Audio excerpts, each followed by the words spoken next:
कटनी जिले के most wanted आरोपी किशोर तिवारी को आज पंचम अतिरिक्त जिला एवं सत्र कोर्ट ने आजीवन कारावास की सजा सुनाई है। बता दें कि किशोर तिवारी ने 31 दिसंबर 1986 में राजेंद्र उर्फ देव सिंधी को मारकर रसोई के चूने के जलते हुए भट्टे में जिंदा फेंक दिया था। इस दरमियान ही युवक की मौत हो गई थी। पुलिस ने किशोर तिवारी के खिलाफ हत्या का मुकदमा दर्ज किया था।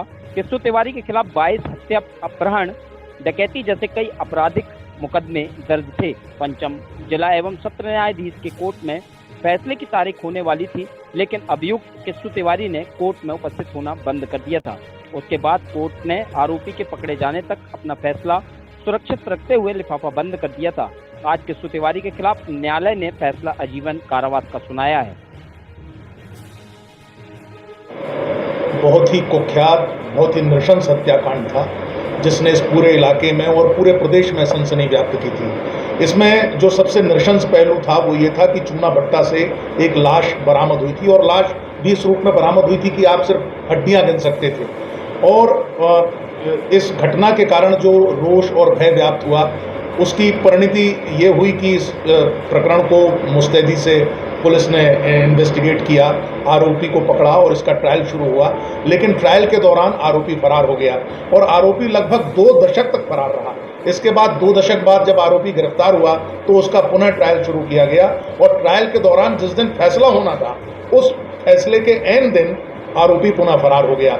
तब माननीय न्यायालय ने जो कानूनी प्रावधान है दंड प्रक्रिया संहिता के, चूंकि उन्होंने निर्णय लिख लिया था और जब आरोपी की पुकार की गई और आरोपी फरार पाया गया तो उन्होंने उस निर्णय को सुरक्षित कर दिया, सील बंद कर दिया। जो उसमें पब्लिक प्रोसिक्यूटर थे उस समय, जो डिफेंस काउंसिल थे, उनके हस्ताक्षर वगैरह जो एक प्रक्रिया रहती है वो की गई। इसके बाद आरोपी का चूंकि स्थायी गिरफ्तारी वारंट था, आरोपी को पुनः पकड़ा गया और हाईकोर्ट में इस मामले में पिटीशन लगी थी। हाईकोर्ट के निर्देश थे। हाईकोर्ट के निर्देश के बाद प्रशासन फिर से मुस्तैद हुआ और उस मुस्तैदी का परिणाम ये हुआ कि आरोपी को फिर से गिरफ्त में लिया गया।